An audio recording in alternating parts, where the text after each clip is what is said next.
Hey, everybody, welcome back to the Formed Podcast, episode 7. This is our last episode in the Formed series, talking about being formed for the commission, coming from Matthew 5:13 through 16. Chris, how we doing today? Doing well. I mean, it's kind of a crazy day. We're recording on a day where there's some pretty interesting weather going on outside. Yeah.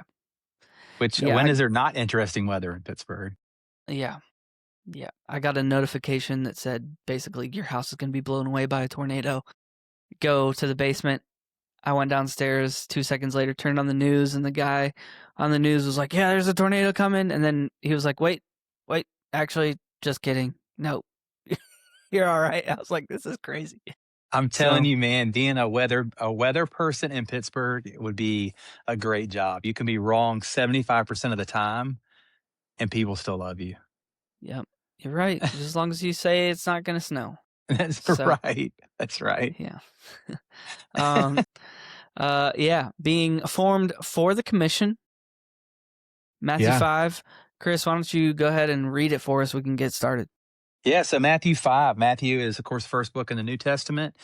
This is in Jesus' famous Sermon on the Mount, just after the Beatitudes, which, shameless plug, is like our next major sermon series after what we're doing right now, which is Hosanna to Hated. But Matthew 5, verses 13 to 16, it says, "You are the salt of the earth. But if the salt loses its saltiness, how can it be made salty again? It's no longer good for anything except to just be thrown out and trampled underfoot. You're the light of the world. A town on a hill, it cannot be hidden. And neither do people light a lamp and put it under the bowl. Instead, they put it up on a stand and it gives light to everyone in the house. And so in the same way, let your light shine before others that they may see your good works, but glorify your Father who is in heaven." And I love that. Love that Jesus spends a lot of time just talking in illustrations and word pictures. It does my creative heart good. And so, but it's at the same time, it's important to know kind of what these illustrations mean. And so the big ones, obviously, from these verses, salt of the earth, light of the world. You did some kind of digging on both of those, but I want to hear what's it mean to be the salt of the earth? Yeah, so it's fascinating because I'm with you. I love that Jesus like takes things. We say in like a communication aspect, like putting the cookies on the bottom shelf, where everyone can access it. And Jesus was such a master at that in his teaching. I mean, he knew his audience. It kind of shows as he's talking to different groups of people just how he's able to connect to them in different ways. And so, of course, this is like a wide group of people, and they have some agrarian background here. And so he uses first salt of the earth. You are the salt of the earth. And I was doing some reading and some researching, and it was really cool to kind of see how and why he uses salt, and then why he uses earth. And the salt aspect, I think we think of salt as typically like table salt. It can add flavor to things, or flavor to things. It can preserve things, especially in older days before refrigeration. You needed salt. That's why like a country ham is so good and so salty. That preservation aspect. But one thing that I wasn't accounting for, and even had really like studied a lot on, is that this salt, based on his audience, if he's connected to this agrarian society and these people that were coming from all over, and knew how to work the land, this salt could as well have been fertilizer. And it could have been a mix, just like I put fertilizer in my yard because I'm bougie when it comes to my yard. I want a nice yard. But here Jesus could be saying like, hey, you are the fertilizer of the earth. You are the fertilizer of this place, this like definitive place where you are. You can be an enriching agent to this place. And just kind of humbled by that and thinking like, yeah, and I think you can apply just as much the preservation piece and just as much the flavoring piece to this analogy. But it's really fascinating to look at it from the eyes of like enrichment for a place, an inhabited place, earth. is really neat. It's kind of set me back in some ways, not set me back, but like kind of got me swirling and just thinking like, how can I do that? Yeah. Yeah, that's good. So you are the salt of the earth. You're an enriching agent, kind of right where you're spread or cast or at. Who's he talking to here? Yeah, I mean, he's so this is, his ministry is just beginning. I mean, if you kind of look at Matthew and look at the parallels of Matthew to the Old Testament, you see these patterns kind of mimic the children of Israel, and you see Jesus kind of become the greater Moses that goes up on the mountain to get the law. And here Jesus goes up on the mountain and he is God, so he speaks, and he's speaking to people that have just gathered, people that have come together. They've brought their sick, they've brought their lame, they've brought their children, they brought their families. They've kind of heard about this guy who's kind of been out in the outskirts of places, and so it's this like this really like melting pot group of people that aren't religious elite, and he's sharing these things, and he's looking at this people who aren't trained, aren't educated, aren't maybe even religious. They're wounded, they may be poor, they don't check any tangible box, and he looks at them and says, "You are the salt of the earth." Yeah. Just Yeah. I can't Pretty crazy. imagine. I just can't imagine. Pretty crazy. Yeah, I mean, such an important thing to grab hold of that he wasn't talking to like, yeah, like you said, the religious elite or this specific group of people or, like an organization. He's talking pretty plainly to the people there hearing that you are the salt of the earth. Um, yeah. Next one, you're the light of the world. Maybe unpack that a little bit for us. Yeah, I mean, so I think light here is a pretty like static illustration. Just kind of in your mind, you think of light. What does Right. light offer us? It's heat. It's visibility. It's warmth. It's knownness. I think there's what we know of light now. I go turn the light off. I'll disappear on the screen. I turn the light back on. Ah, here I am. Some of our watchers might say it'd be better if you turn the light off. My You light just is stay. making me look orange right now. Yeah. Yeah. Yeah. We might need to get you like one of those spotlights or I something, know, that I that know, I Dirks know, I has. know. Um, so he's saying you are the light. Well, one thing that Jesus has made clear, there's the passage in John where Jesus is teaching in the temple, and it's in the midst of the festival of light, and he's most likely there in the treasury where these massive candelabras are that project light into all of the city Mhm. of Jerusalem. And they just had this beautiful light show the night before, and he like says, "Hey, I am the light of the world. I am the light." And then here he says, "You are the light of the world." And I think it's, here we are to be this aspect just like him. Remember, we're being formed. We're being formed in the image of Christ, being formed into who we already are in the eyes of Christ, is what Yeah. we keep Right. saying. Well, if he is the light, then guess what that means we are? We are the light. We are visibility. We are warmth. We are uh Yeah. uh what does light bring to plants? If we're talking about the enrichment piece, what Hmm. does a plant need to grow? But they need light to grow and produce food, crops, fruit, and whatnot. And then you're the light of the world. And I take world here as meaning like a cultural aspect here, where Yeah. earth is like inhabited place where your feet are planted, your area.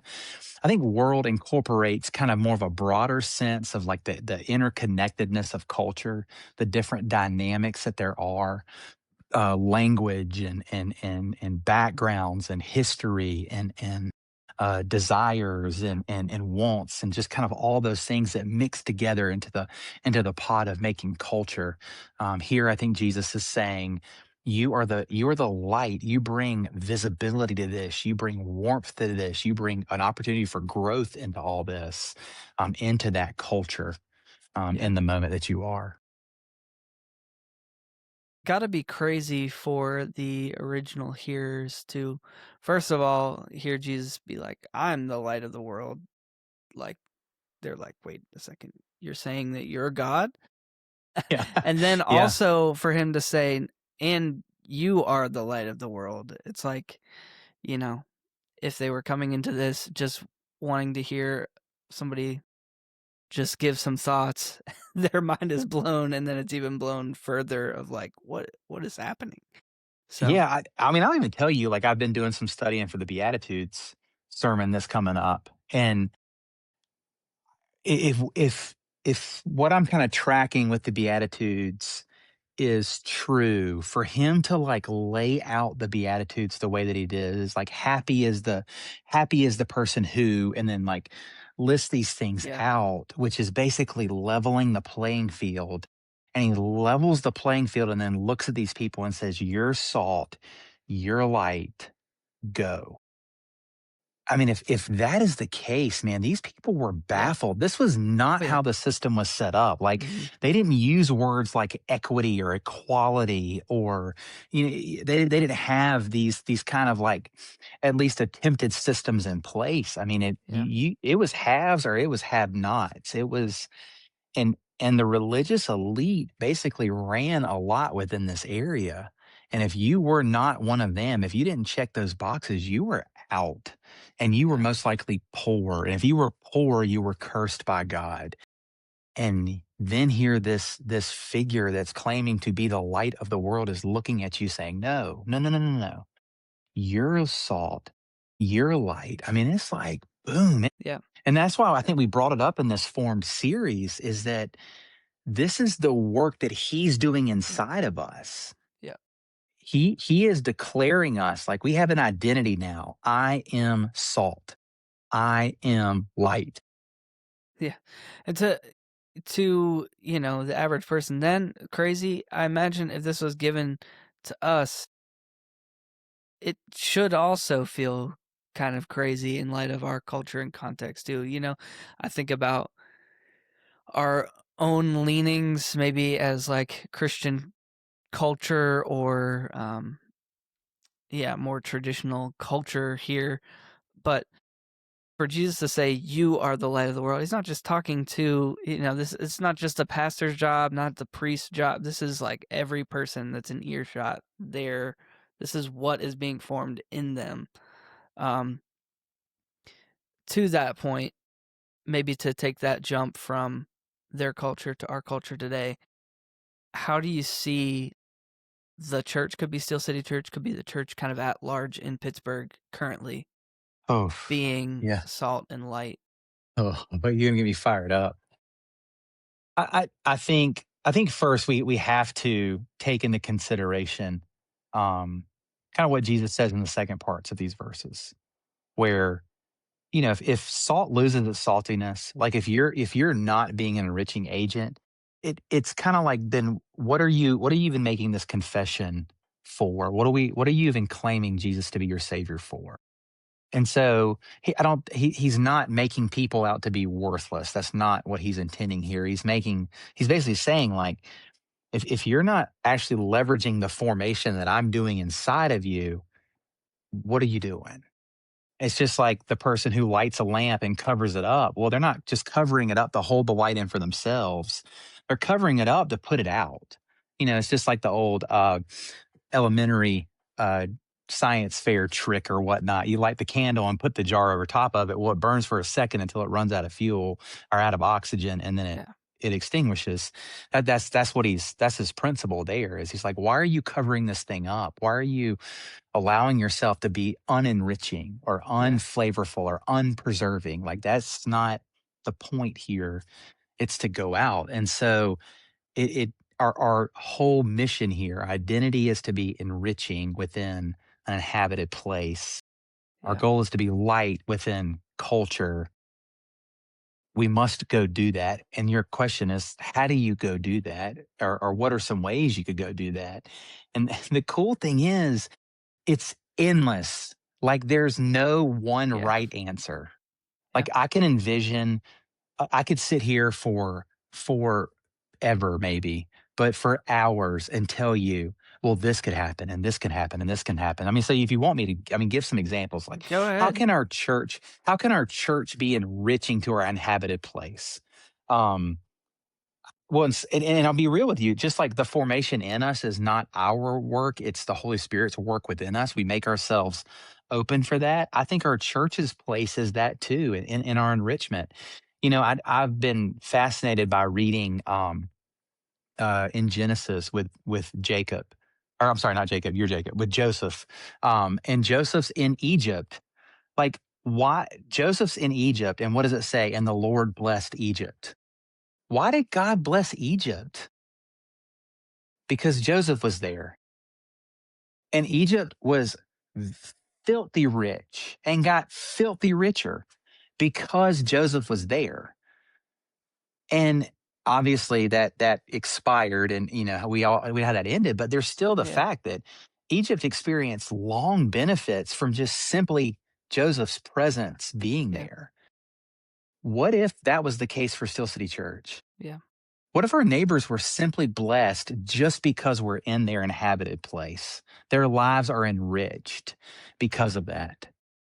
I think that would be incredible. I think that's kind of a general thing, but you know what is it where if we invest in the neighborhood and serve in a way that is leading out in compassion ministry? What if we understood the story of our inhabited place, which in Greenfield, one of the stories that in our neighborhood is Greenfield. It's a neighborhood in Pittsburgh. If you're listening from out of town or something, but our neighborhood tells a story of addiction. When the steel industry collapsed, what came in but opioids and hard drugs. And man, our neighborhood tells a very, very hard story of that. What if we step into that and we enrich the neighborhood by caring for families that have dealt with that and people that are dealing with addiction? We we enrich them just simply by being present and opening our doors for them. How can we be light? I mean, what is it to be to support various things within our neighborhood? The baseball field that's down the street, that you know, where we're able to maybe just make gentle like spoken words into culture to shift the dynamic from maybe family legacy destruction into salvation that then Yeah. leads to hope and joy and peace and righteousness in families for generations to come. Um, If we look at maybe Steel City Church and what if we were to say salt and light, kind of how are we doing?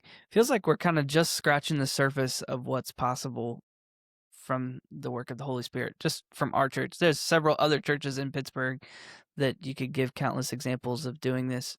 I think sometimes when we're on the topic of being salt and light, we want to see like, this amount of, this big statistic and numbers and whatever. But um, I think for our church, like, and where I say we're kind of just scratching the surface is what this looks like is like a neighbor that was not cared for previously that is cared for because somebody who is filled with the Spirit like lives beside them and but yeah, genuinely cares for them. And uh, you know, maybe they're involved in our church now. Maybe they're, several years removed from that. I think of even college students. We have what 12 to 15 college students at our church, and so um, it's something that David just kind of started from zero. And the fact that there are college students plugged in our church is part of just his faithfulness and saying like, hey, we're gonna keep putting the putting the gas or putting the pedal down and being here and being involved. And so yeah, I just think of like those individuals that are now connected that weren't connected, not because like there's like a program happening, but because there's like a person that has like connected with them yeah. I mean, the that's relational. I mean, I where they're just at. think. Yeah. I mean, we're in an we're the most connected culture of all time when you look at just access to each other, but yet the isolation numbers are just Yeah. through the roof. And Yeah. what is the differentiation there? There's we are connected, but we're not connected at like a relational way. And I mean, and how can we really like what does salt do when it enriches the earth? When you throw fertilizer out, listen, I throw fertilizer in my yard and I don't think about it again. Like it doesn't work on the top, it works underneath, it works Yeah. invisibly. Right. And I think about our people, like if we want to saturate Pittsburgh with disciples, we're saturating Pittsburgh with an enriching agent all over Pittsburgh. And they like settle into their neighborhood and they care for the neighbor to the left Mm-hmm. and they care for the neighbor to the right and they care for the neighbor across the street Mm-hmm. and they add value and they maybe speak value into their neighbors because I Yep. love you, not because of anything you're done. You don't cut my grass, you don't paint Right. my house. You're my neighbor and I love you. Mm-hmm. And we enrich them that way. And Yep. then maybe we can have opportunities to shine light. Something horrific comes. Mm-hmm. Well, man, we can actually care for this neighbor and speak truth to this neighbor Yeah. and pick them up when they're down and walk through life with them. Salt, light. Same with coworkers, the same with classmates, the same. My favorite is to say is the barista at the coffee shop because my favorite barista that was in Pittsburgh now comes to our church. And it's just such a cool story, you know? Yeah. Yeah. That's good. Um, any closing kind of thoughts with this? Well, I think the key here though, I mean, because being in the formed series, I mean, this is like an ever increasing like formational process within us. I mean, we just think like Christ, the presence of Christ was incredible. And like as we're formed to become like Christ, to become who we already are in Christ or in the eyes of Christ, our presence becomes enriching. Our presence becomes enlightening and vibrant. Yeah. Um, and it's not because, and I love what it says. We do this. We shine our light before others, Mm-hmm. so people see the good works. They see them. They're undeniable. Like, oh, it was this. Now it's this because this person did that. But the difference is in our culture, it says, get the glory. But what does Jesus say here? So people will glorify your Father in heaven. It's like they look right through you and they see the source of where this is coming from. Yeah. And so it invites us into a deeper relationship with Christ. The more we look like him, the more our presence increases. It grows Yeah. more, humility and love and grace and mercy and peace. Yeah. Yep. I think about our church building when I think of like being the light of the world or, a city on a hill kind of thought. Our Yeah. church is on a hill in Yeah, it Greenfield as it is. looks out. It is. Um, the I feel like attraction hopefully of our church is, you know, that the fact that our people are filled with the Spirit, being formed by the Spirit, and they're a tangible presence right where they're at. And so that's what's cool to me is, uh, yeah, when I think city on a hill, light of the world type of language, yeah, it's we have like a picture of that in our building, but that's not what I think of when I think of our people is the building. So Yeah, it's cool. exactly. Exactly. Yeah, Yeah. I dream that, and not even dream, I've seen this happen, that people walk in and they're known. They're known because there's a relational, like, cachet that we have with people, because we have enriched them, because we have, like, cared for them and brought light to them. Good. Um, this kind of wraps up our formal 7-week series on being formed by the Spirit. And so we're going to continue. We'll have some more content coming down the road, maybe a wrap up from this series and some other interview type things. And we'll keep going probably into the Beatitudes series. So stay with us here on the Formed Podcast. We're glad to have you. And as always, leave a comment for us. We want to hear from you, and we want to engage with those and bring them up even in the podcast with questions that you guys have. So please do that. Drop us a comment, leave us a like, share us, and put a rating. Can we get ratings? Is that give us a rating. Give us a 5-star review for this. I don't know how to do that. Drive. I don't know how to do the cool ask for the ratings. Yeah, no, I'm not. Yeah, whatever.